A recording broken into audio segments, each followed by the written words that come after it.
welcome to the D3D4 Football Podcast with me, your host, James Richards.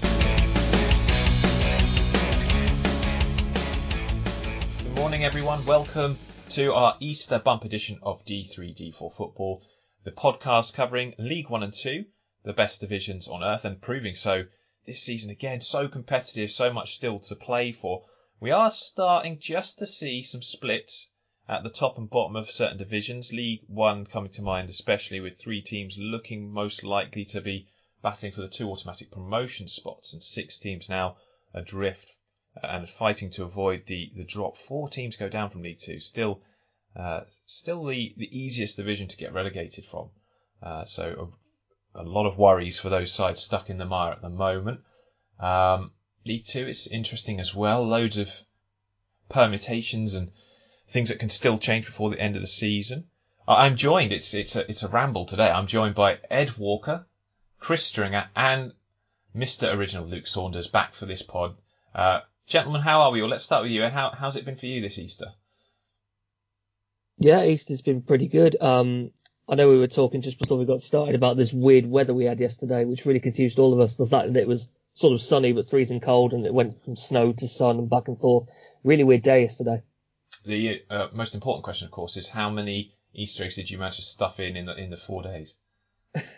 Not that many, actually, to be honest. Oh, that's not very good. Chris, I know you went Easter egg hunting, was it yesterday, to see if you could get any discount ones. How was your Easter?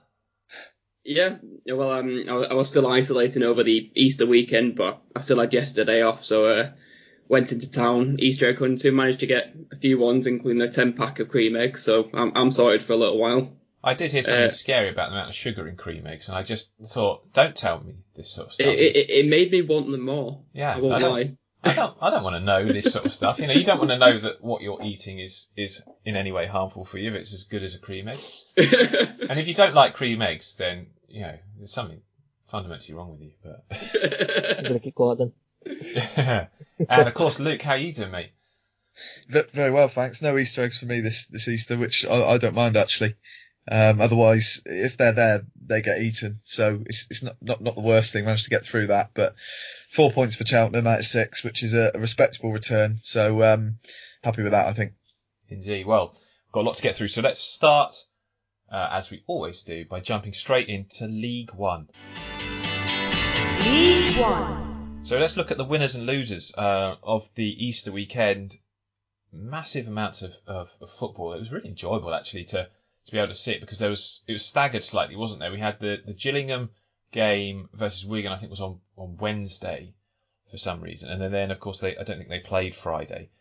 And then we had no matches on Thursday, which is just a bit disconcerting. We did have loads of games on Friday. We had a couple on Saturday. Did we have any matches on Sunday? Did we have matches on Saturday? Yeah, there was definitely, because I watched Carlisle versus Crawley, I think it was. No, Carlisle. Do you know what? Southend. That whole weekend felt like it was Saturdays. It's gone like a blur. It's really weird. I couldn't recall what day was what during that weekend. What day is it now? Wednesday, I think. It's far too early on Wednesday morning.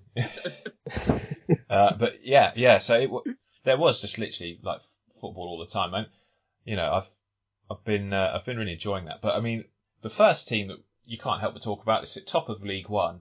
And they took 6 points from their matches, beating Crewe 2-1 on Good Friday, and then the most comfortable of 3-0 wins you'll ever see against Northampton on Easter Monday was Hull City.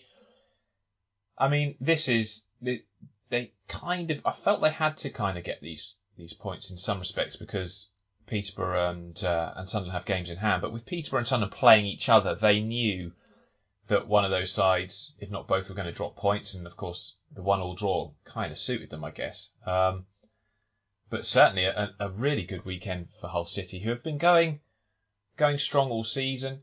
One thing I'd say about them as well is I didn't realise they've lost 10 games, but they're still sitting 3 points clear at the top of the table. I mean, it's funny, we don't tend to see teams top of the league losing quite so frequently, as Hull had.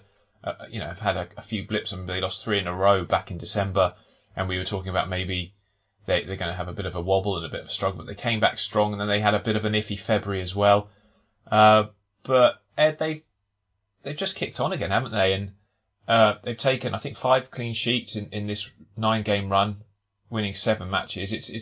It's looking very impressive and pretty balanced squad, looking like they're going to get promoted. Well, it's looking like 1 of 3, really, isn't it? It's weird. You'd look on the table and maybe say Hull were favourites, but then I think Peterborough and Sunderland could still both catch them, which is going to make this promotion battle right exciting up to the end. Out of the 2 wins they've had this weekend, I think you've got to look at the Crew one. The one that came from a very late winner from Malik Wilkes, I remember it was. Just a little bit, I think, after Peterborough took the lead against Fleetwood, if I remember right. So the 2 of them almost happened simultaneously, which is really exciting in the promotion battle that the 2 of them are getting the same results around similar times. Yeah, they fell behind, didn't they, against Crew, sort of, and were right back at them 5 minutes later, and then went on to win it. So, and I thought Crew, they played pretty well, actually, in this, and for Hull to ride their luck at times and get the win, was important. And then, of course, an absolutely dominant performance against Northampton, who I did expect to fight a bit harder than they did, but Hull were just far too good for them. Came forward, should have probably been a bigger scoreline, I would suggest, looking at the way they played.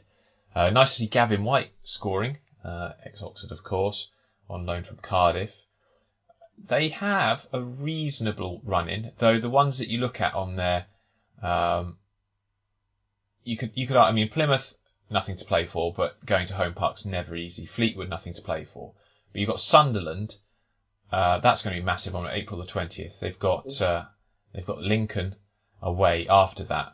Then they've got to play Wigan, who will be fighting for their lives, and they play Charlton away on the last day of the season, who you can expect Charlton to be probably fighting hard for that playoff berth. So these points over Easter, I feel, are very, very important. And looking at the next 2 games, you'd hope for their sake that they pick up at least another 4, if not 6, just to keep the run going. But very impressive Easter weekend from Hull.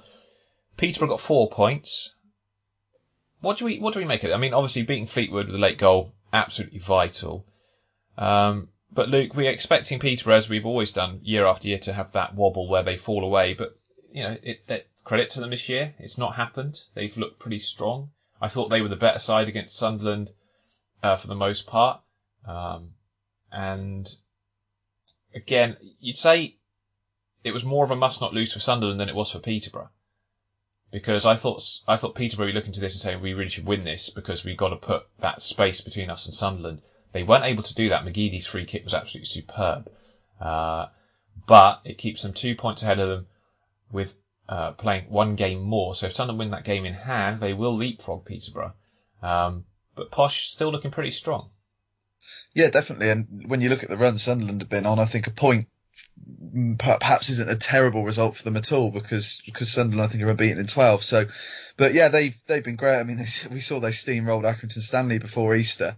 What I like about Posh is, like Hull, the top 2 are far above the chasing pack in terms of goal scoring this season. Their firepower is absolutely ridiculous. Much helped by that 7-0 win over against Accrington. Well, exactly. I mean, Clark Harris is League One's Paul Mullin in terms of goals. He's far and above sort of the others in that sense. He had 26 now, I think, hasn't he? And when you look at them, as I say, like Hull, I mean, they've got double figure goal and assist contributions from the likes of Siriki Dembele, Ward, Sammy Smodics. I mean, that sort of firepower and the fact they can rotate players in and out as well is absolutely invaluable if you're going to get out of League One. I look at them and Hull and look at the way they play, the amount of sort of talent they have at the top of the pitch. And I think, as long as they keep the ball at the back of the net, which they're pretty good at doing as well, I think they'll be fine because they are just so good going forward. Yeah, I agree. They completely are. And it's funny that 2 of their last 3 games are against Doncaster, which is really strange. They play them on April the 27th at London Road, and then they go to the Keepmoat on the last day of the season. I just thought that was a bit weird. I mean, I suppose that must be due to cancellations or whatever earlier in the season that they fitted that in like that. But they don't actually play a single side in the run-in that don't have something to currently play for. I mean, it depends if you think Gillingham's still got an outside chance of the playoffs, but it's not an easy fixtures. But they do play Swindon and Northampton in the next 2. Again, 2 sides who are really not in great form. and two sides that concede goals far too easily. So with Peterborough's attacking prowess, you'd expect them to get 6 points from those. But then they do start a trickier run going into the end of the season. Sunderland 4 points over the Easter weekend. I'd say a deserved victory against Oxford. I didn't think Oxford played that badly, but it was a game that was just so funny for so many reasons. We had this half-time buster. Carl Robinson, yeah, he's our manager, so I sort of defend him. I defend him quite reasonably, but he has got that side to him which, when he's not your manager, you just think, what a tool! Like, what are you doing? Honestly, he complains about everything. He comes out with statements that you just look and think, what? What game are you watching? He said that we were the better team against Accrington on Easter Monday. I mean, we were not the better team against Accrington on Easter Monday at all. But no, talking about Sunderland, they played really well in this. Jordan Jones, I keep getting stick. I didn't think Sunderland had the greatest window. I did it in my transfer rankings, which I will say, Sunderland fans, was just a bit of fun before I get like pelted again for it. But actually, one guy that's really impressed me, who they did pick up in January, is Jordan Jones. He was brilliant against Oxford, setting up the equaliser at the most important time, just before the break. And I think that was a sort of turning point of the entire game. Obviously, Mark Sykes sent off in the second half. And then we had Brannigan Gate with sort of getting up, going down. I mean, apparently the referee asked him if he wanted treatment, and he said yes. And the ref just said, "Oh, well, we're playing on now." But either way, I don't think that one incident particularly changed the game. It just gave us some... It's just, you feel the referee could have handled that a bit better. But it's Trevor Kettle. Well, yeah. It's one That's of those. Probably as good as he can handle anything. I mean, all it takes is for him to hold his whistle up in the air, say wait for the whistle, and that entire argument is stopped. Yeah, it was a bit weak refereeing. But I think Sunderland deserved the win, to be honest. I think Oxford played well, but in the second half, Sunderland were the far better team, and they got the win they deserved. They didn't. I wasn't that impressed with them against Peterborough. I don't think they ever found their rhythm or their flow. But I have to say, Luke O'Nien. Love the kid. He's actually not that young. He looks younger than he is, but he's just so determined. Like, even when he's beaten, he doesn't realise it, and he will never give up. And he blocked a shot I think it hit his elbow in there, but he threw himself in front of it. I love that block. He just kind of drops himself to the floor, doesn't he? Yeah, it's like John Terry style. Do you remember when John Terry tried to block a shot with his face? Like an FA Cup final or something. Something like, yeah. It's basically Luke O'Nien.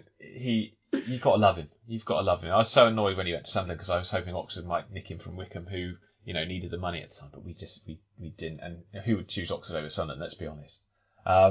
And he's been superb because he's Mr. Versatile. He plays just as well in midfield, right back, and centre back as you can imagine any player would do. He's like the Swiss Army knife of footballers. He'll play anywhere you put him, and he'll put absolutely everything on the line to do it. Terrific performance from him in both games. So Luke O'Nien, if we did our player of the week, I would be very tempted to give it to him, just for the determination he showed. Mark Beavers was good at the other end as well, got to say, for Posh. He gets a lot of criticism, Mark Beavers. I really enjoyed Mark Beavers' performance in that game. Yeah, he gets a lot of criticism. Whenever he's in a team of the week, the timeline's streaming with Posh fans saying, he's so rubbish, he doesn't deserve to be there. But, he's pretty reliable.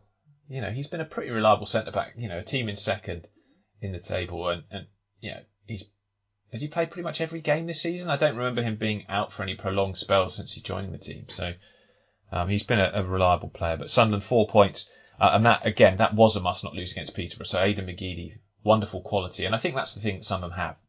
A player like Aidan McGeady and a few players across the pitch who have that ability. So when they're not playing well, they can still get something out of games, and it puts them in a great position. We'll be releasing some run-in graphics for the top 3 race later today, so keep an eye out for that. But yeah, should be good. The final bit of the season for these 3 teams chasing it. Well, we're discounting Portsmouth because they are well back at the moment, but they've won all 4 of Danny Cowley's games in charge. They took 6 points from the weekend games, beating Rochdale and Wigan. You'd expect them to beat them, and they made hard work of it. I thought they were very, very impressive against Shrewsbury, but they did what was needed in these games rather than playing well. bringing on artillery like Andy Cannon to score a goal like he did to beat Wigan was impressive. And was it Lee Brown in this game, the fullback who threw a ball on someone's head and then pretended someone had done it from the crowd or something, even though there's no one there? That was funny. Top shithousery. That was very funny. But what do we think of Portsmouth, Ed? Because 6 points over Easter, but more importantly, 12 points from 12 since Cowley's come in, starting to exert their authority back again after a really poor run under Kenny Jackett. Yeah, I think we felt under Kenny Jackett that they might well miss out on the top 6 in the playoff finish. I don't think they will under the Cowleys. They just look so much a better side. I love the way he's getting so much good out of Marcus Harness as well on that right wing. Getting really good creative deliveries out of him. They look like a team that's going to end up in the playoffs for sure. I do agree they're away off the top 3, so Automatics is probably out of the question to me this season. If they win that game in hand, they'll be 6 points behind. Yeah, it'll be interesting to see how long this winning run goes on, because it's been perfect so far, so how long can they keep this up? And if they keep it up, maybe, you never know.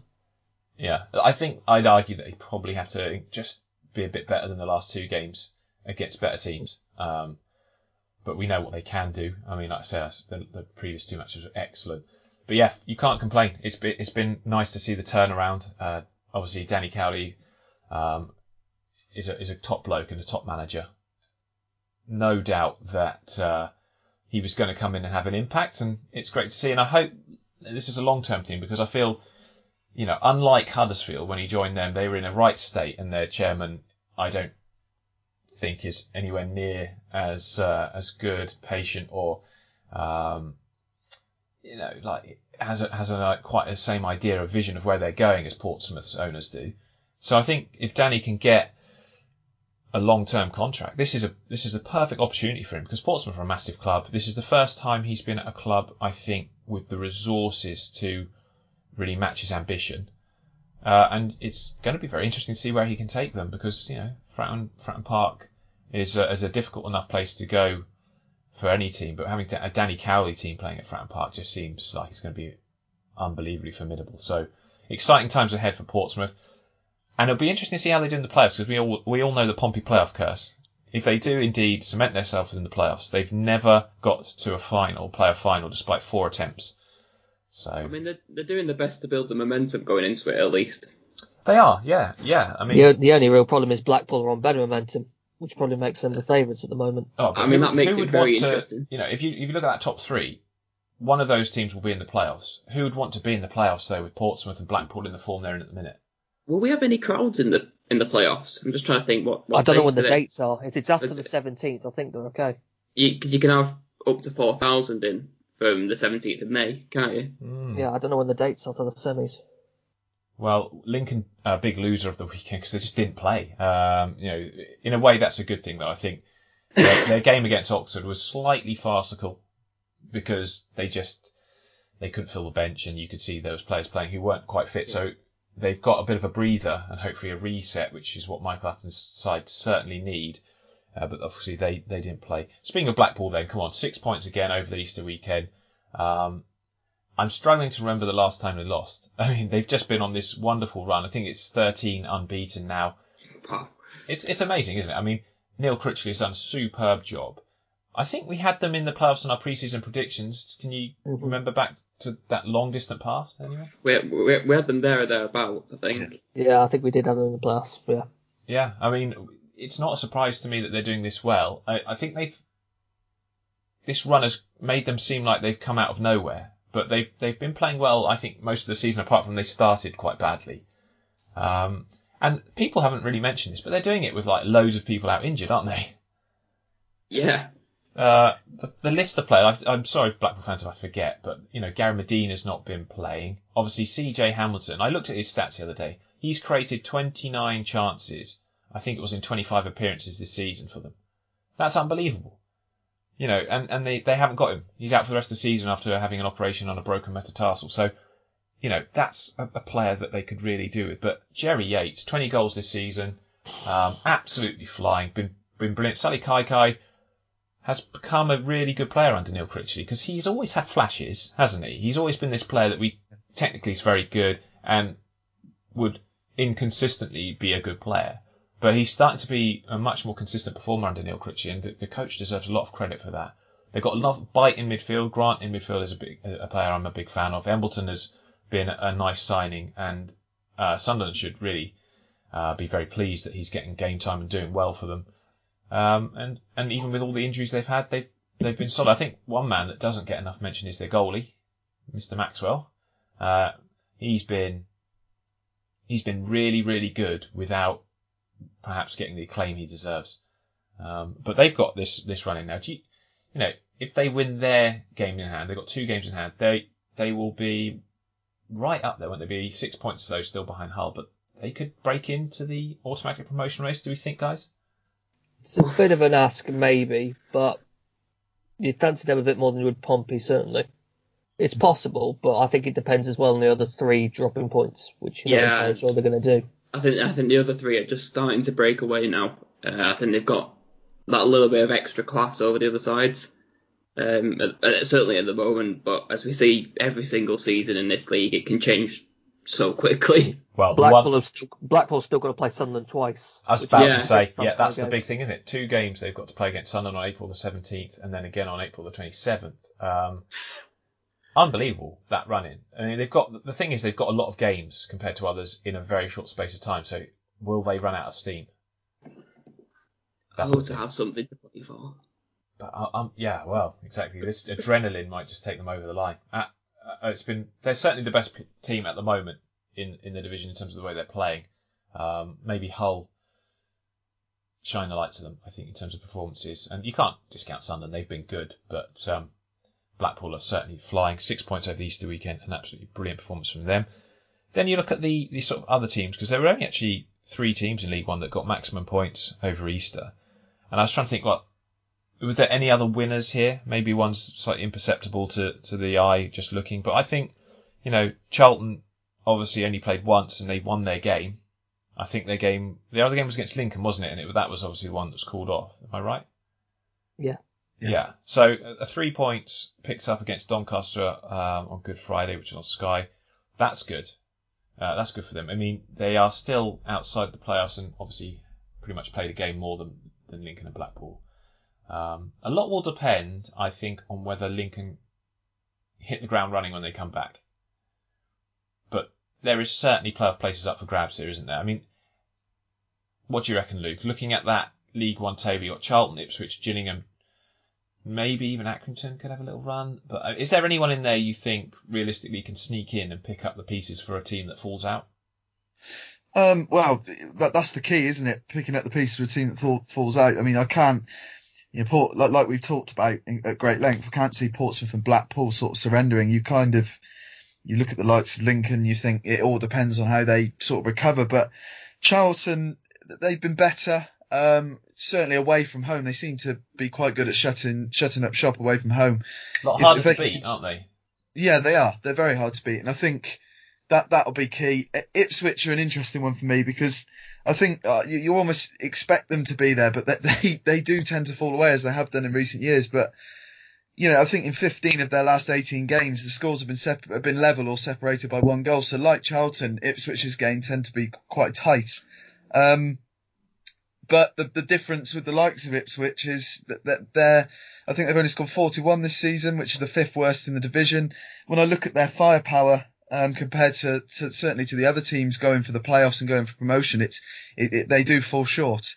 I think Ipswich, important to remember that they let a golden opportunity over the Easter weekend slip, and no offence to Rochdale, but if Ipswich have real playoff ambitions under a manager like Paul Cook, they had to win that. They did, and there was no shot on target in the entire game, and this is a team that if they'd taken that, they would have been on 62 points as well, or at least, they would have been on, 61 points. So they'd have been right on the cusp of the playoffs. And it's an opportunity missed. And I think it sums up their season, really.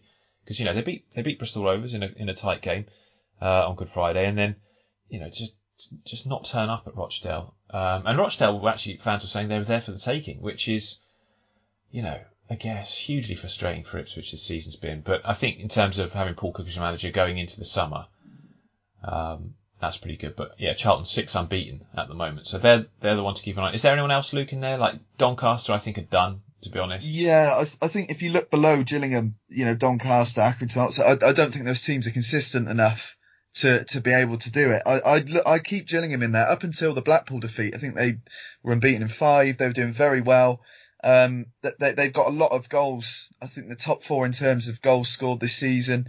Yes, their style in the past has been criticised, but you can't deny they've got a very good team and it's going very well for them this season. I think that sort of, that was it. Yeah, they lost for the first time in 5.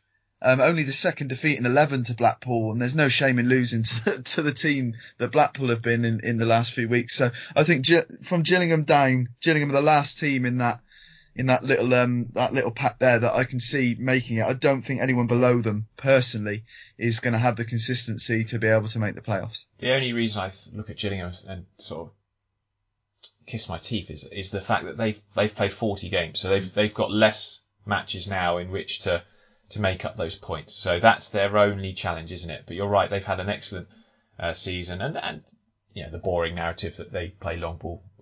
We all know that's not the case. You don't win matches and do as well as they have this season by having just a rudimentary one style sort of game. They play to their strengths, but they have some excellent ball players in that team, but they were outplayed, completely outplayed by Blackpool, who I think maybe just, you could look at Gillingham and say that's the step up they need to make next season. I think maybe they're just not quite there, but they're on the cusp. Oxford were one of the big losers, and as were Doncaster over the Easter weekend. Both sides picking up 0 points. Oxford, I've said it a few times, I just don't think we're as good as those teams above us. We're not a top 6 side this season, and I'm not unhappy about it. I mean, it's just you were Boston not long ago. Yeah, we were poor. Yeah, we did pick up a good run, and that run where we beat all the teams at the bottom shows that we're still a core of a good side there. But in the end, we've fallen short against the better teams. A bit like Crewe, I'd say, who had a great victory against MK Dons. But again, like Crewe picked up 3 points, sort of a middling Easter for them. Really good performances though. In both their matches, but they only picked up 3 points because, again, they fell short against the team up right at the top, and they've done that a lot this season. I don't know really. I mean, Accrington 4 points. That's pretty good Easter weekend for them, but again, looking at the table, like Luke's just said, I think they're just too far away from it. The way they played against Oxford though, and if they can keep those performances going, you never know. It's a John Coleman side after all. But moving up our eyes to the lower end of the table, there's 6 teams we know fighting at the bottom, and none of them picked up maximum points. In fact, only 2 of them picked up more than 1. Northampton and Bristol Rovers it was. This run-in is going to be exceptionally exciting. What are your thoughts on Northampton, Ed? They picked up 3 points, a win against Shrewsbury and then a rather abject performance against Hull. Do you see them as a side that have got enough to take away enough points to keep themselves up? They're kind of in the driving seat at the moment, but they do have less game. They played one more game, than all of those below them, bar Rovers. Do you know what? I have no clue what's happening at the bottom of this table. No clue. I think I've been saying this for weeks. You look at a team, think they're doomed, and then they win a couple in a week and get out of it. It keeps constantly switching. I'm pretty sure Northampton swindled a while ago, but were in it, and the Bristol Rovers and FC Wimbledon were out of it, and Wigan was out of it. It keeps constantly changing. It really feels at the minute like it could go down to the final day for 3 of the Thor spots, potentially even all Thor. Are you definitely saying it's 6? Because there's still a bit of me that thinks Burton are involved in this. No chance, no. Absolutely think it's 6. In it. They're not playing great. It doesn't matter. I mean, You've got 45 points. And I don't think you'll go for the rest of the season without picking up any more. So you're telling me a team of that bottom 6, none of which are in any particularly good form. You're telling me one of them's going to go on such a run that they drag Burton into it. Maybe I'm being a bit pessimistic. It's just the way I'm just waiting for the mathematical confirmation, to be honest. That's the way I'm thinking at the moment. I mean, what you need usually about 50 points, don't you, to be? Typically, yeah.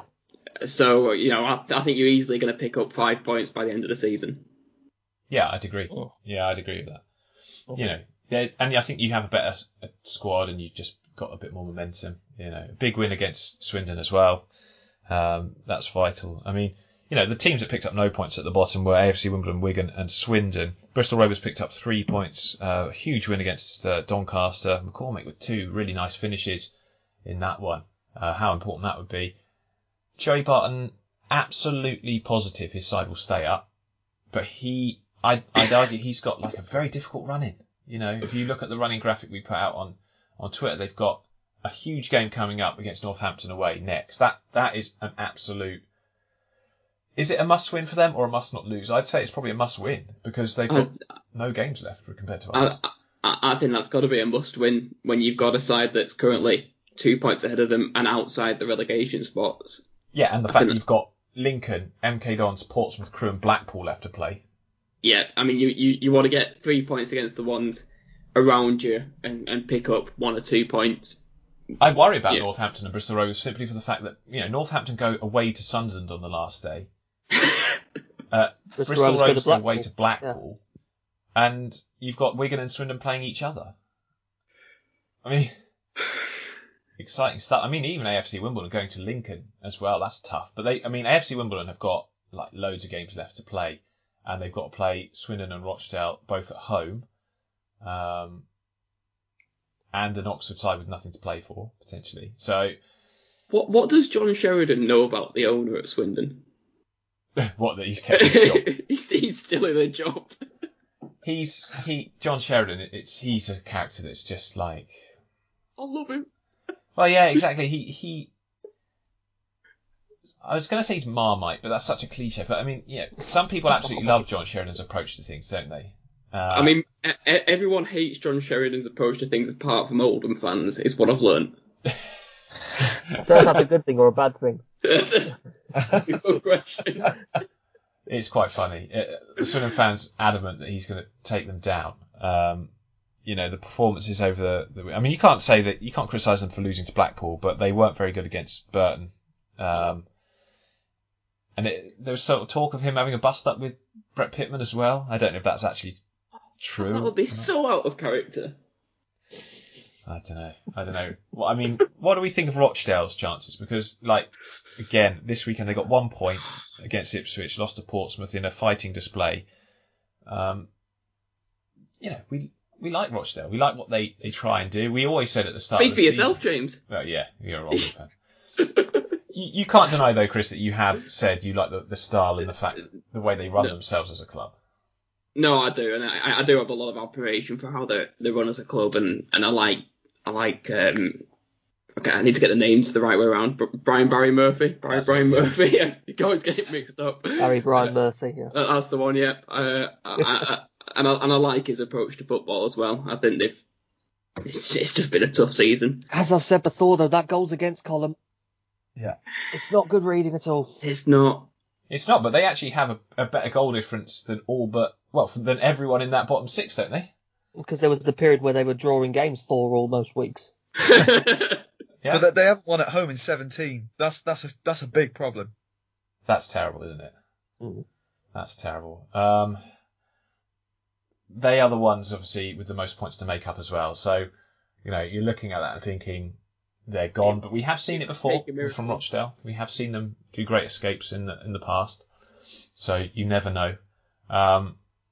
Like you say, it's absolutely anyone's guess who it is who drops, but it's going to be an absolutely fascinating final sort of 6 to 8 games or so. And like we said, the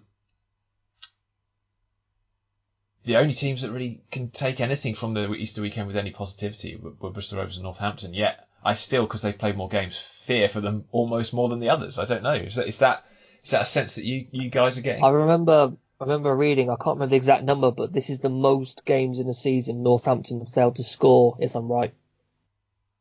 I think I remember reading that. I think it might be 21 games so far that they've failed to score in. That's not a good stat, is it? No. Not a good stat. They've been okay at home. I think they've won four at their last 5 at home. A lot of 1-0s, but again, like Rochdale, you look at Rochdale's home form. I think Northampton haven't won away in 14. So, but at least they're winning matches. They're kind of relying on Ryan Watson to hit a cracker every now and then, aren't they? Really? Yeah, really. Yeah, and or convert a penalty. Yeah, exactly.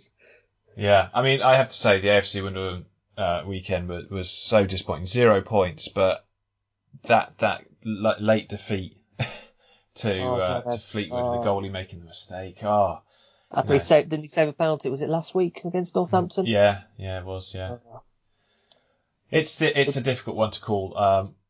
And we can sit here musing about it for the rest of the pod. Actually, frankly, it's going to be a wonderful end to the season if you're not a supporter of a team involved. Which, thankfully, I'm not. League One does have the best relegation battles, though. Because there's 4 spots and it's never decided till the last day. Yeah, why are there so many? Do you remember last season? Was it like there was 12 teams that could have gone down? Or was it the season before? Just a couple of seasons ago, yeah. Like the bottom half were all within like 6-7 points of each other. Well, when we went down, it was still down to the last game of the season where. Was it 2 seasons ago that Wimbledon were rock bottom and got themselves out of it? Yeah, it was, wasn't it? That was incredible. We had a few like that under John Sheridan when he'd leave and then come back in to save us from relegation and then leave again. I mean, you guys, when you went down, didn't you like draw 10 of your last 12 games or something stupid? And 1 point would have kept you up. Yeah, we needed to win the last game and then we'd be safe, and we drew 2-2 with Northampton, who'd already gone down. Wasn't it Rochdale's winner that sent you down? Yeah, and it was one that you could. It was difficult to be bitter about because I've forgotten his name now. What's the name? He'd come back from having cancer treatment. He'd been out. Thompson, that was it. And it was one of those where you really want to be upset with it, but it's just such a heartwarming story. You're like, you bastards, Rochdale. How can you send us down and yet still have the most heartwarming story of that? Yeah. The relegation battle. Right, let's jump into looking at the table. We've got Hull City top. 40 games played, 76 points, a 3-point gap over Peterborough, and a 5-point gap over Sunderland, but they've played 2 games more than Sunderland, so Sunderland could still overtake them if they win both of those. Peterborough second, 39-73. Sunderland, 38 games played, 71 points, and on a great run of form. Portsmouth, Blackpool and Lincoln are those sides in the playoffs. And like we said, Charlton, Ipswich and Gillingham are the ones most likely to still be able to do anything about catching those ahead of them.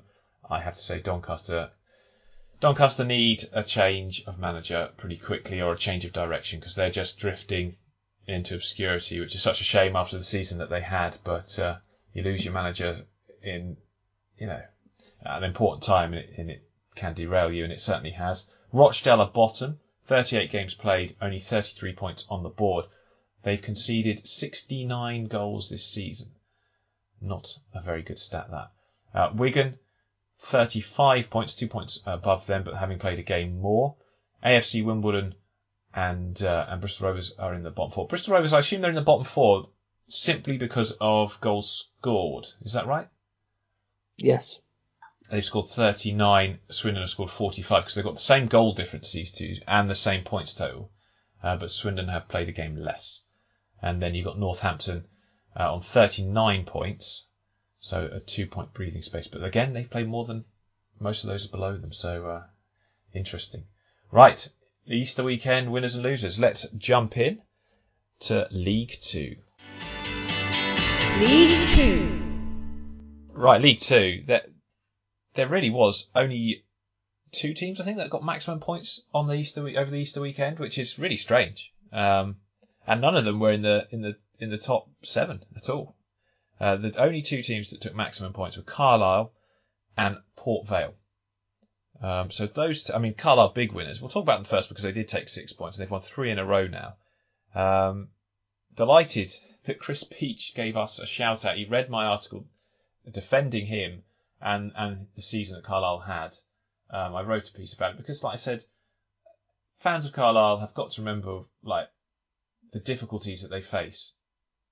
They've had to decrease budget this season, COVID outbreaks, injuries to key players. They've got the weather to contend with there, which is generally, as Chris, I'm sure you will attest to, is pretty much the worst in the country, isn't it? Would you say, for weather? It must be up there just because of the proximity to the river as well.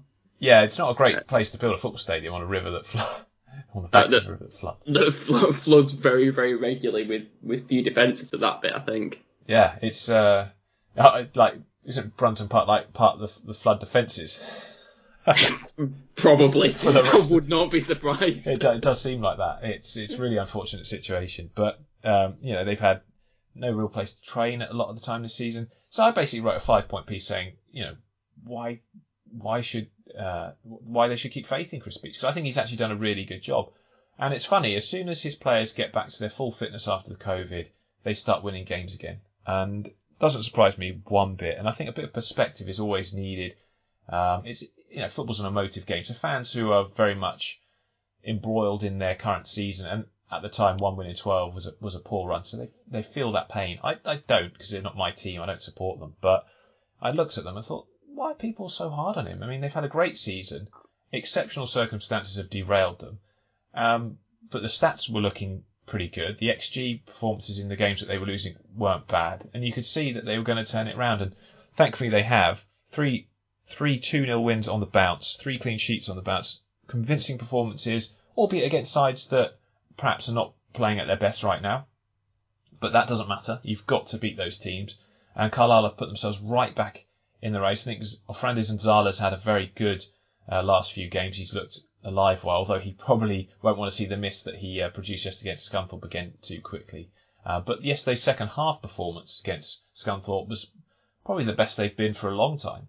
And they played well in spells against Southend and Crawley, but I think yesterday's second half performance was back to being Pete Carlisle. They should have probably scored 5 in that second half, maybe more. I mean, they were that good. Luke, I mean, you've seen Carlisle up close this season several times. They have improved, haven't they, under Chris Beach? They are a good team. Yeah, they are. I mean, they've always had that. I think they were, when Cheltenham played them away quite a while ago now, and they were on a good run before that. They hadn't lost at home, and Cheltenham won there. And to be fair, we made them look quite ordinary in that sense. But in terms of the way they played, and like you said yesterday, they were irresistible at times. And another 2 goals for John Mellish as well. At the start of the season, he was flying in terms of goals from midfield. That they are, and I will openly admit, you looked at the way they were going, and obviously they had a lot of matches to play and a lot of matches to catch up, and I did write them off really, because of the way other teams are playing in and around that sort of playoff mix. But now they're 3 points off the playoffs. They've sort of caught up. They're on a good run, as you've said. They've scored in 95% of their home matches this season, which their home form is it not the best in the division? Yeah, I think it is certainly up there. Without looking, I wouldn't like to say it is, but it'll certainly be top 3, won't it? I think. But the fact they've scored in pretty much all of their home matches shows that you have to go and score in Carlisle to get something from the game, essentially. Yeah, so they've played 20 matches at home, and they've taken more points at home, I think, than ever. Only Cambridge can match them, I think, for points at home. They've scored 37 goals at home in 20 matches. It's very good. Yeah. It's very, very good, yeah. Yeah, doing really well. I mean, if they get in the playoffs, if you compare to where they were last season, I mean, like you were saying, Ed, pre-season, this is a big reset, wasn't it, in the summer? To be where they are, or to be where they were, it was almost like he was a victim of his own success somewhat, Chris Beach, wasn't he? No, I agree. I think it's what we naturally do. I think a lot of us as football fans is that if something goes downhill and then you go on a bad run of form, you can't really ever see yourself getting out of it. Whereas when you go on a winning run of form, sometimes some people can't ever see the ending. And I guess I agree with you that because they were doing so well, they were riding so high at the top of the table. I think even still with games it had further on those around them. Yeah. And it's a fall away that had dropped down to, I think at points they were in the bottom half and there was a concern that it was never going to return. They look back to being the really good team they have again. And I do agree that it's coincided with the players getting back to full fitness after a prolonged period out. They had a month and a half without games in the start of 2021? 10 games cancelled, wasn't it? I mean, that's ridiculous. Ages when they were just without matches, and it affects you. When you're on that good momentum and you suddenly stop playing, you lose everything you've had, all the confidence in the players, and when you've got them out unavailable as well, it's not quite the same, but it's good to see them back to what looks like the best. The analogy I used in my article was basically, imagine if you're a long distance runner and you, in the middle of a race, when you're in full flight, you have to stop, and you have to stop for a period of time, and then you're asked to continue running on the pace you were before. Have you ever had to do that? It's impossible, isn't it? It's just... I don't run that far, James. I mean... it's just difficult. I mean, you see marathon runners who just fall over. They just can't get back up and keep going, because once you've stopped that momentum, it's so difficult. And these are professional athletes in a division full of very good teams who haven't had to stop, who've kept their momentum going or have kept their routines. And I think as a footballer, that routine is so important to playing well week in, week out. So it's already difficult for Carlisle as well, being, take away the weather and COVID, just being in the location that they are. A lot more travelling, isn't it? It's a lot of travelling. I think a lot of players tend to come over either from Newcastle or from Manchester, which either way is, an hour. That's an interesting point, though, but that would indicate that teams from the Midlands would do best, and they don't necessarily do that in every league. No, I don't think it's that important. I just think it's another factor to consider, perhaps, especially in a truncated season. I don't think in a normal season anyone would ever use Carlisle's travel as the reason, because you could say the same for Plymouth, couldn't you? But if you look at that top 7, you've got, what? Do we class Gloucestershire as the Midlands? Can we say Cheltenham and Forest Green come into that category? I'll ask you that, Luke. I don't know. It's certainly not the Midlands, but I know what you mean. In terms of location, it's a really good location, yeah. In terms of travelling, it's better, certainly. Yeah. Yeah. So anyway, Carlisle, superb. Great to see them back where they were. Chris Beach as a manager, I can really get behind, because I actually see, with some managers you hear what they're saying, right? And there's, you can't blame managers for this because it's such a short-term game now, which is something that really gets on my nerves. But I won't go on a rant here because this is it's gonna. I can outrant you on that one. Yeah, it gets on my nerves though. Just stop sacking managers. Give them time to build something. But you can see his vision very clearly in the way he recruited this summer, in the age range of the players he recruited. I know his analyst well, and they've done an excellent job. So brilliant to see them back at it, and let's hope that they can continue this until the end of the season. No, there's no guarantee for the players, but with Newport inconsistent and Forest Green doing their usual panic, which it seems to be every year, they're sliding. But another winner, and we'll come to Port Vale a little bit later on because they did take 6 points, but we'll talk about them shortly. But Cambridge, 4 points against off rivals really. Morecambe, they beat them 2-1. Drew with Tranmere. The penalty. Did you guys see the penalty that they got against Tranmere? That was a penalty. Yeah, it wasn't a penalty. That was not a penalty. It wasn't. I don't like criticising refs all the time because it seems, but I mean, come on. When will we get professional referees in the lower leagues? Because in a game of that importance, especially, you look at Tranmere's point of view, you win that game and you've got a nice buffer on those below you. It's a terrible decision. It's just not a penalty ever. The defender just thumped the ball out of play, and the striker just sort of jumped out of his way as he did it, and the ref gave a penalty.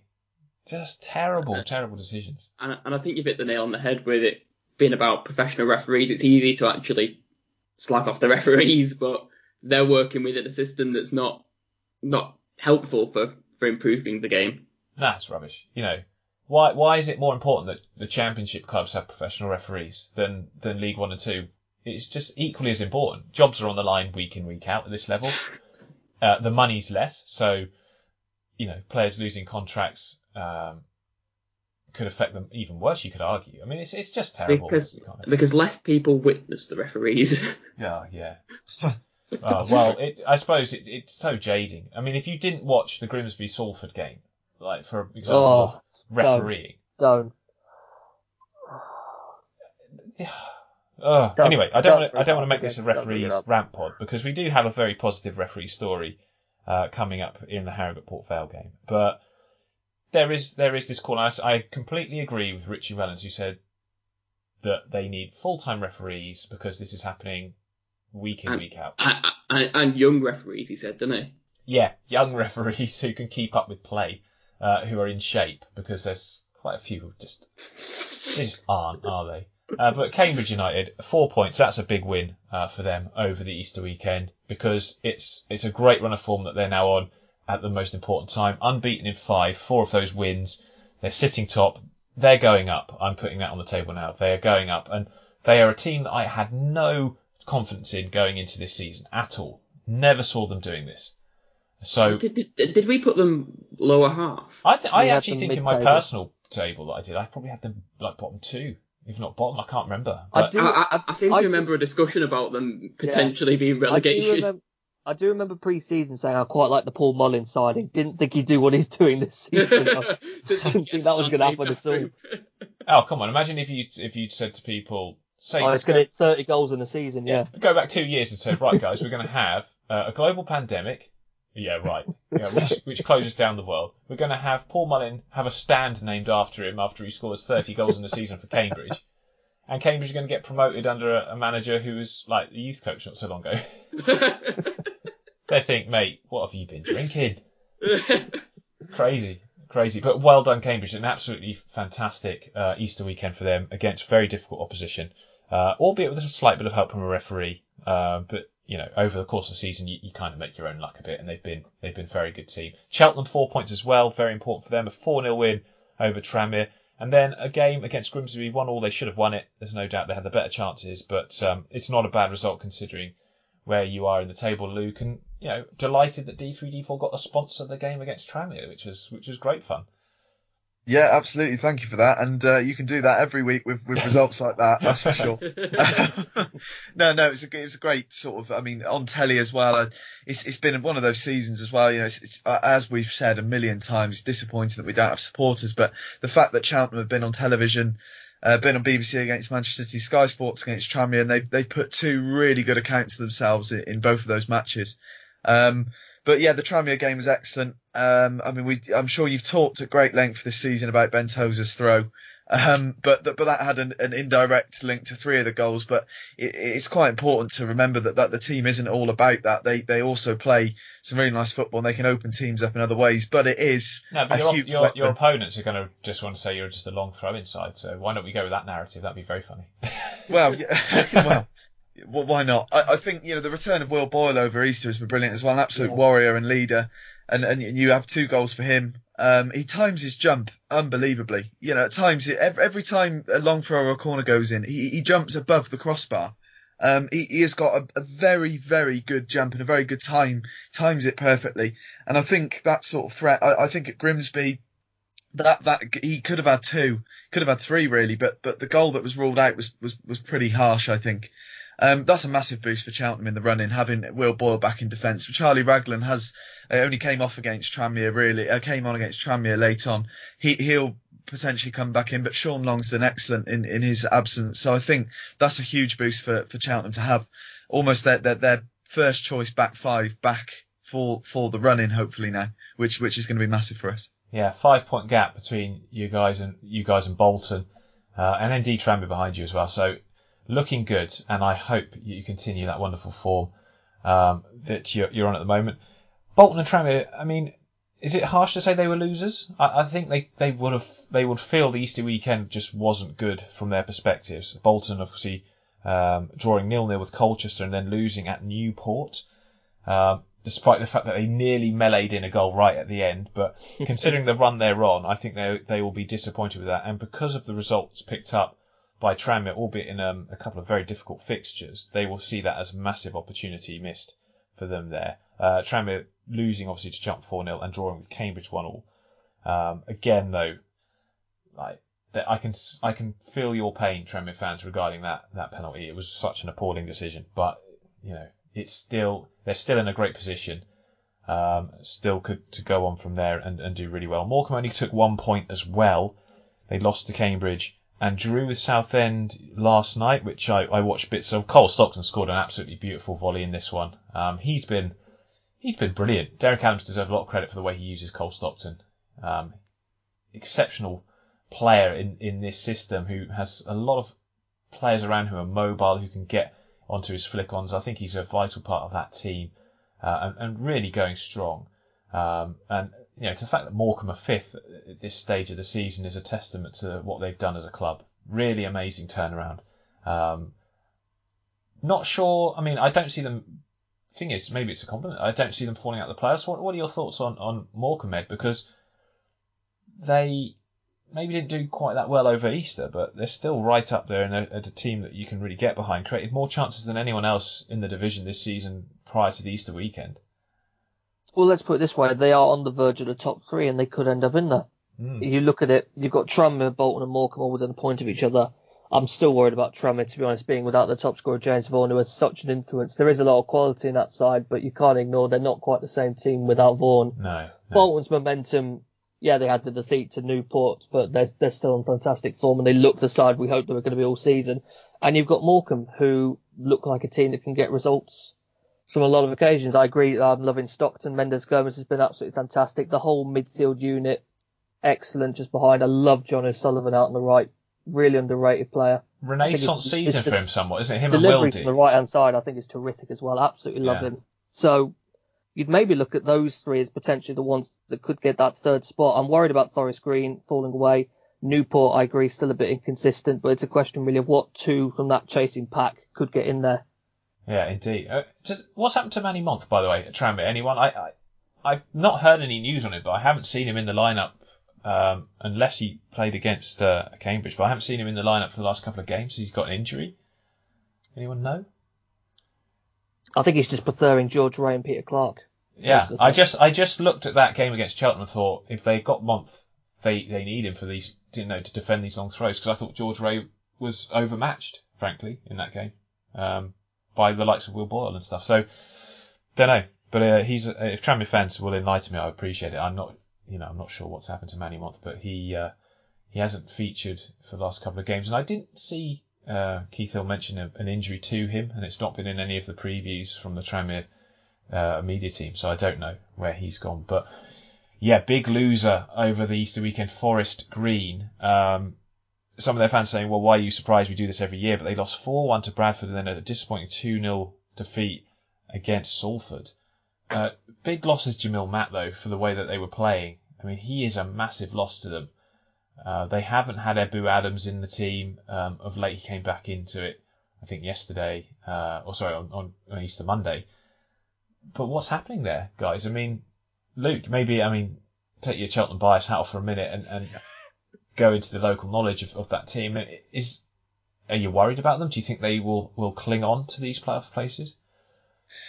It's a strange one because, of course, Matt is a huge miss for them. But listen to Mark Cooper's interviews, and he said it time and again after their last three losses. The team he's put out, he's saying have got to step up because it gives the opportunity for the players coming in, and they're not doing what they did at the start of the season. They're not creating much. They have a lot of the ball, but they're not creating much. They're not taking shots. They're not. They do seem to be struggling. And again, not trying to be biased, but Cooper has a way, and he certainly says in post-match interviews, he doesn't. He pulls a lot of punches at his players quite a lot of the time. He's turned around and he said Chris Stokes made a mistake for this goal. Our strikers have got to take their chance. They're not scoring the goals. He's not good enough. He is quite scathing in that sense. Many can say that's honest, but they're a team that are very low on confidence at the moment. And I think that is a key worry for them because they do look devoid of confidence. One thing he did say actually after their most recent match is Ebu Adams coming back. If they had a team full of Ebu Adams, they'd be 50 points clear, is what he said in the post-match interview, which says quite a lot really. And I think that's quite true because he is a very good player and he does rub people up the wrong way sometimes because he sort of wears his heart on the sleeve and on the pitch. He goes down what some people would say sometimes a bit too easily, but there's no doubt that he's an excellent midfielder. And I think that there will be a lot of pressure there for Forest Green. That they would have looked and thought, okay, before Easter weekend, we got to stay in that top three race. Now you're looking at their form and you're thinking the teams like Carlisle, like Leyton Orient, teams that are trying to get into those playoffs, and you're thinking there's a risk they may even face a battle to keep a playoff place now. Yeah. Worrying times for them indeed. The thing that really annoys me about Forest Green is they worked really hard in winter to get Isaac Hutchinson on loan from Derby County, who we saw a while ago at Southend as a really good technical midfielder, can play an 8, can play an 10, can play out wide. He's hardly played, does he? He's barely used him. He's barely used someone of that talent, and he's playing Dominic Bernard in midfield ahead of him. I don't get that. He played, I think, at Bradford. It was made in the post-match interview, said Isaac had his chance, and the way Cooper said it was he had his chance, and essentially, in no uncertain terms, said he didn't take it. So, There you go. No, that's not which right. No, which is difficult, isn't it? It's difficult because, as you've said, he was absolutely. I mean, like many young Southend players we've seen in the last few years, he was brilliant for them. Well, I remember he certainly had promise. I mean, I'd say, does he do the gritty side of the game as well as the players that Mark Cooper's played? I don't know, but what I've been told, sorry, James, is that what I've been told is that he worked really hard to get Isaac Hutchinson in, basically gave him the promise of, you're going to be a star to me, we're going to really make good use of you, and he's just not gone through with it. No. Which is the really disappointing part from his perspective. One defence of Forest Green, though, this season is, Liam Kitchen, Carl Winchester, and now Jamil Matt have all either left the club or are out for the season.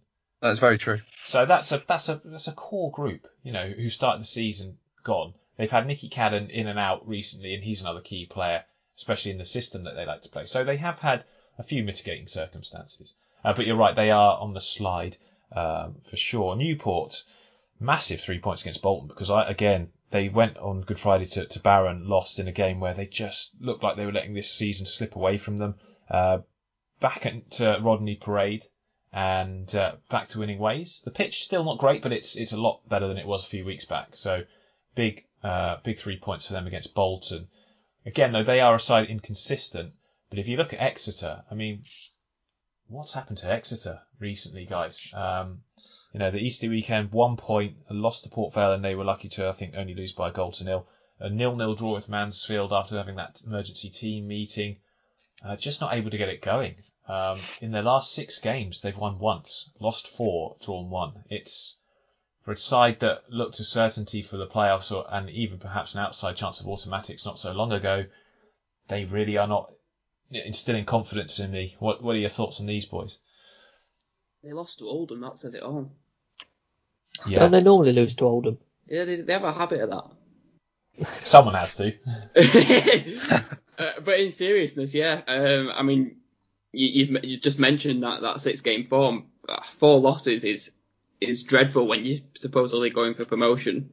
And it's one of those where even if they do sort of, if Newport implode and they sneak into the playoffs, do you back them there with this sort of form? Well, the thing is, Newport have been doing their best to allow. They've been saying to Exeter, "Come on, Exeter, overtake us." No. Carlisle take advantage. It's after you. No, after you. Go on, please. And then Carlisle burst through the door instead. Yeah. They're just kicking the door down. Meanwhile, Leyton Orient have been slowly but surely imposing themselves again. I mean, not necessarily scoring loads. That's been a big issue of theirs, but they have picked up 4 points over Eastern. I think they're a big winner in that. Yes, they drew 0-0 with Walsall, in which, did you see the highlights of the Walsall game on Quest? Like, the highlight was someone put a cross in and the keeper grabbed it. That must have been a terrible game. You've got to give credit to McAnuff, though. What a turnaround, really, because they were out of it. They were nowhere near it. Yeah, they won, was it 4 of their last 5? Unbeaten in that spell. And he's still playing a lot of these games. He is, yeah. I just love the idea of the conversation at Quest. Someone's watching the game back to decide what are the highlights, and you've got to put something in. What, this cross? Yeah, that'll do. That'll do. Yeah. Just have the teams walking out. So we get it. We'll get the idea. It's like that Morecambe tweet. Full time, and we've started. Yeah, that's good. Oh dear. Someone tweeted out that was a good goal kick from one of the matches. I remember, I think Joel Shooter, it was a friend of the pod, Joel Shooter, who tweeted that, and I thought that was quite funny. That was a highlight of a match. But no, Leyton Orient, good Easter weekend for them. They are unbeaten in 7 matches now. That defeat to Exeter back in March looks a bit of a nadir for them. Looked like they've reached a real low point. But no, they've kicked on again since then. Defensively, been amazing. I mean, I think they've only conceded, 1? Is it 2 goals in that last 6 games? Last 7 games? It's, pretty amazing. And they have a good chance. They've got to go to Cheltenham next, and they've still got to play Cambridge at Brisbane Road. But they're a team to keep an eye on coming into these playoff places. Salford got 4 points, which means that they're probably going to be looking for a new manager soon because they didn't pick up maximum points. So Gary Boyer's probably heading back to Derby as we speak. But obviously they only ever sack managers after we finish recording, so we'll keep an eye on that. But I mean, what do you think of Salford, guys? Because that's not a bad Easter weekend, 4 points for them, considering all the kerfuffle around Richie Wellens' dismissal. Defensively, they're brilliant. They are absolutely brilliant. They're unbeaten in 19 at home. It's a very strange one with them, because when they first came into League Two, they were excellent away, and only at before Forest Green they really struggled away from home. It's a real strange one, but as I said, they are brilliant defensively. You've got Ian Henderson, and we haven't seen that in a few months really. We haven't seen Ian Henderson at his very best every time he's in League Two up until this season. I'm pretty sure it's right. He's hit double figures. Am I right in that? Yeah, pretty much. Yeah. So he's been, and certainly the first goal at Forest Green was unbelievable. That's the sort of players you need to step up, and if they can find that attacking prowess, they'll be fine, because historically this season they've been so good defensively. You know, you can see them being sort of sneaking into those playoffs, but they have to do more of the Forest Green and less of the 6 or 7 away games before. No, exactly. Yeah, I liked Richie Wellens saying that he thought they were beaten in the warm-up against Cheltenham. That was I quite liked from this game how George Boyd set up Henderson for the second with a lovely cross. Yeah. And I'd forgotten George Boyd was at Salford. So did I. he'd been out of the squad for so long. Yeah, weird. You said that sentence 10 years ago and it would have made sense. Yeah, they do have this habit, don't they, of signing older players. A good Easter weekend for Bradford, 4 points taken with a win over Forest Green and a draw with Stevenage. And Stevenage the same, 4 points, a win over Oldham and a draw with Bradford. Neither will make the playoffs, in my opinion. I think all you can say is what a run Stevenage have been on. Obviously, Dean Wilkins coming in as the manager. A guy that I've got a football card of him playing for Brighton. You know, that's how old I am. When I was a kid, he's been an excellent coach and obviously a great addition to the backroom staff there. They've been on a superb run. I do apologise. Anyone hearing any noise, I've had to plug my laptop in because this is a bumper pod, so my battery won't last. But it does tend to make the laptop fan go a bit nuts. It's not too bad, James. Okay. I can't hear it. I'm just warning people because it does take. You guys will know full well it takes off like a blooming hairdryer if not careful. So, but those two sides, very good seasons considering where they were, and I think that's important to remember. Bradford and Stevenage at one point looked like they might get relegated. The fact that we're talking about them being disappointed with 4 points over the Easter weekend for their playoff ambitions is a testament to how they've turned things around. So I think that's always important to remember. Crawley, 1 point, and to be honest, they look like a spent force. They look exhausted, to be honest. They've lost a lot of players to injury, and they've lost. Obviously, the Max Waters sale was a great bit of business for the club, but it took away a component from which that they were really benefiting from. So. But in the last 5 games, they've been pretty woeful. John Yems is quite honest about it as well. Yeah, he's saying we've had a decent season, but it's in danger of completely falling away now. So, oh, there it goes. It's taken off. Yeah. I'll unplug it again in a minute if I can. But it's otherwise we'll end up just the whole thing will just disappear. I think. Port Vale got 6 points. Is it 4 or 5 wins in a row now for them? They've won 5 in a row. 5 in a row. And I think I looked this up the first time since 2010 that they've managed that in the league. So Darryl Clark has changed them, got them playing. 2 words. David Worrell. Oh, He's what been a brilliant, player. hasn't he? They've missed him massively, haven't they? Yeah. And now he's come back. I mean, before he was injured, he led the lead in assists, and he's come back. I mean, what a thumping goal on Easter Monday. And they've gone back to 4-3-3, which last season was part of the reason they did so well under Askey. They've had that system works really well for them. They tried a few systems under Clark, even 3-5-2, and it just wasn't quite working. But they seem to have found their mojo. They have found their mojo, and it's good to see. And regardless of whether you like Darryl Clark or not as a manager or as he rubs people up the wrong way, no doubt about it. But I think the future's very bright for Port Vale because they've got good ownership. They're starting to put in structures in place for a long-term planning. They're a club that I don't think, if they go on a bad run, will panic, and that's a good sign. And I think they'll build very, very well. And like I say, David Worrell back in the tie, doing well. Theo Robinson has been given a a new lease of life and scoring And goals. Curtis Guthrie, he scored as well. Yeah, and Curtis Guthrie, yeah. Me and Chris had a bit of a Barney with a Port Vale fan actually on Twitter a few weeks back. He was basically saying he doesn't like anything that we put out because we said at the start of the season Theo Robson could be a good signing. Well, Why? he did well last season for Colchester, and obviously people who know a lot more about football than we do thought he'd do well for Port Vale. And he's played for Port Vale before, you know. Oh yeah, of course, yeah. How can we forget? He is what he is. He's a player who's had an inconsistent career, but he's had a decent long career, and he's a good professional footballer. And in the right team, he'll get chances, he'll score goals, as he did with Colchester last season. And it's just good to see him get a chance. I think Darryl Clark has been very fair to all the players, and that's a credit to him.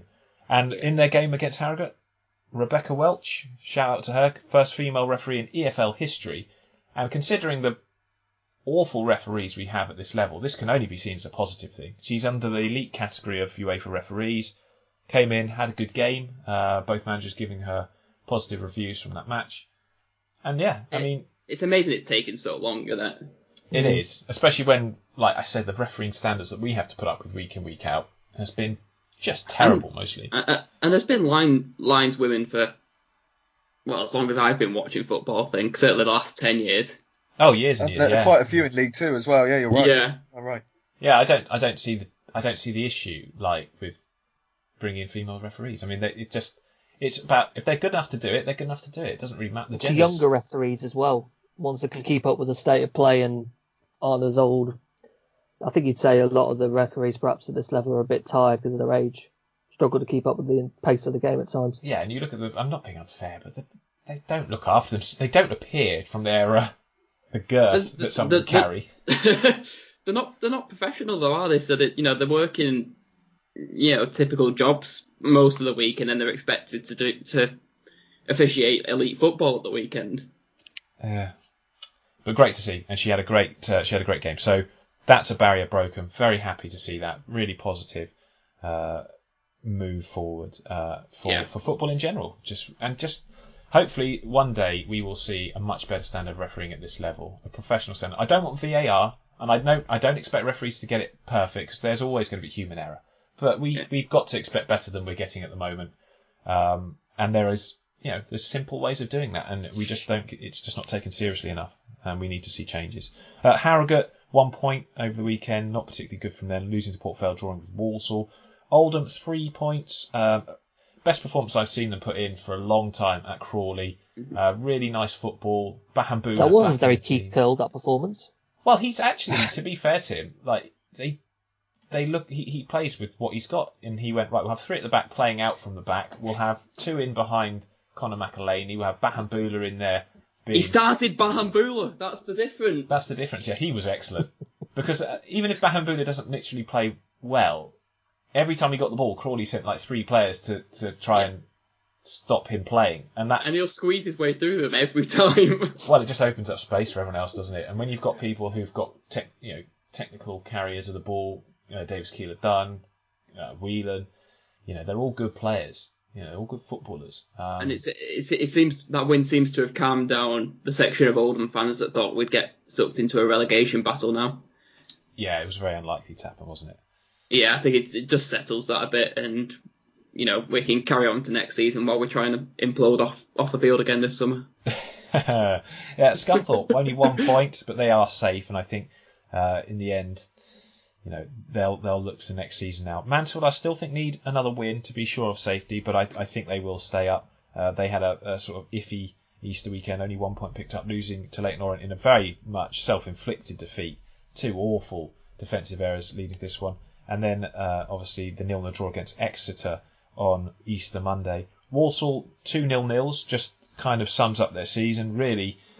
I'd go as far as to say they're slightly improved performances, but again, they're still needing some wins from somewhere. When did they last win, Walsall, by the way? 14 without a win, though. 14? Jesus! See, that's not good at all, is it? I mean, they're lucky. They are very lucky that Southend and Grimsby are so bad, or have started the season so badly. They've had so many draws as well. Yeah, they just don't. 17th of April, Colchester United, Walsall. I'm actually tempted to have a watch of that just to try and get to sleep. I'm generally really tempted with that. I'm genuinely tempted by it. It's going to be 0-0, isn't it? At the bottom, Barrow picked up 4 points. They were the big winners of the Easter weekend, beating Newport and then getting an equaliser late on against Colchester in a game that looked like it was slipping away from them. 2 points from Colchester on the face of it. It's not that bad. A 0-0 draw with Bolton and that 1-1 draw because Southend only picked up 1 point, losing to Carlisle and then drawing with Morecambe. Grimsby are unbeaten in, was it 7 now? 8. 8. Unbeaten in 8, but they've drawn so many of them. It's sort of a hollow unbeaten. Yeah, it is. But I mean, they were robbed against Salford because one of the mistakes the referee made was Harry Clifton is cleaned through on goal, and the referee brings it back for a free kick to Grimsby on the halfway line. Yeah. Yeah. Exactly. And there were so many other incidents in that game which, should have been. I mean, there was a clear handball in the first half. I can't remember who crossed it. It was a Grimsby player running down the left, crosses it in. It clearly hits the arm of the Salford player, stops the ball from going into the box, and it ends up being picked up by the keeper. Referee misses it. No penalty given. James Hanson's pushed over when going clean through. There were so many things to be annoyed about from Grimsby's perspective. And obviously, if they'd won that game, you look at them in their current form and think they'd have a chance. But I'm sorry to say that I think it's going to be it's over for them. I mean, it looks such a big ask to pull the points back, doesn't it? Yeah.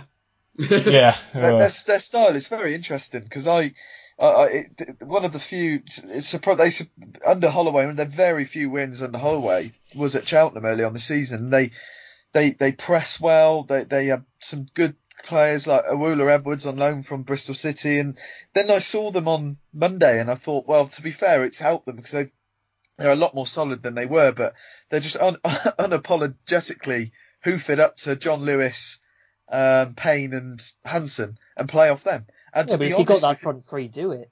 That's why not? Exactly. It's the sort of football that can get you out of trouble. That if it works.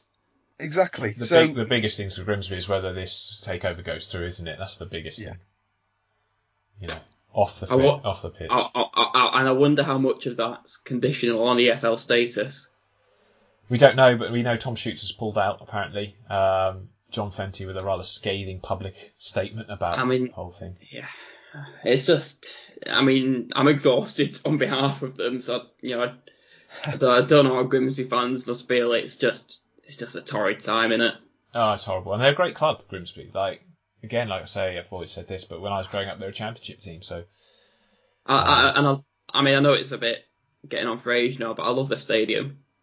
Yeah, it's proper old school. They are. I did like the Docklands design, where they were looking to move to the docks, but... Yes, let's just hope this takeover goes through so that even if they do go down, they've got a new ownership to take them for a brighter future. But it's all up in the air at the moment. It's a tough league, the National League, as well, as you see with Stockport. They had the last few years challenged anyway, and now actually they've got some investment behind them, and it's not a well-run league either. Like the way that there's a vote of no confidence coming up. I think. That's how bad it is. I think isn't the chairman stepping down to the National League? Oh, it's been appalling how they've been run this season. Yeah, and there's been no clear direction with this wave of COVID either. No, it's been poor. It's been poor. League 2 table time. So Cambridge top, Cheltenham second, Tranmere third. Tranmere level on points with Bolton Wanderers, both on 64 points. Both play 39. So that end of season run is going to be really exciting. Morecambe, Forest Green, and Newport are those teams in the playoffs. Outside it, you've got Exeter, Carlisle, and Leyton Orient, the ones that I feel will challenge most likely. You could see Salford doing it, but I'm not confident that they will. But there's definitely going to be one of those teams fall out in the playoffs. That's going to be an interesting thing. Grimsby and Southend, I'm sorry to say, I still think they're both going down simply because they just can't win enough games to make up these points. So despite Colchester, like I said, only picking up 2 points over Easter, that's enough. That's enough to keep that gap. Essex derby. That's going to be big, isn't it? It's going to be a draw. Yeah, it will be a draw, but it'll be exciting nonetheless. Yeah. Fast and loose with the phrase exciting there. Yeah, exactly. Yeah, maybe that was the wrong word, but it'll be a football tense. Tense. Yeah, that's it, tense. Yeah, it'll be a tense game. Whether it be exciting or not is another thing. It'll be a tense game. But Grimsby and Southend still adrift in the bottom two. Colchester and Barrow outside. I think Walsall will stay up. I mean, I honestly think Colchester and Barrow will stay up as well, to be honest. But at least at the moment, there is still some hope for Southend. Not a lot for Grimsby. They've got that game in hand though over the teams above them, so they could close that gap, and they're on a better run. And I think Paul Hurst is doing a terrific job considering the mess he walked into. So, but that is it, guys. Thank you so much for your time. Really appreciate all three of you getting up so early and getting this done and dusted. Luke, great to have you back on, mate. Thank you very much. No, really good to be back on, and yeah, great stuff. Chris, I hope you enjoy the rest of your day, mate. I know you've got a busy day ahead. Oh yeah, got a lot to do now, but yeah, always good fun. And Ed, as always, thank you for your informed opinions. Pleasure as always to be involved. Yeah, and most importantly, thank you to our listeners, and a huge thank you to our patrons as well. Hope you've enjoyed this podcast, the bumper edition of the Easter special. We'll be back as always next week looking at the latest action in League 1 and 2. But until then, it's goodbye.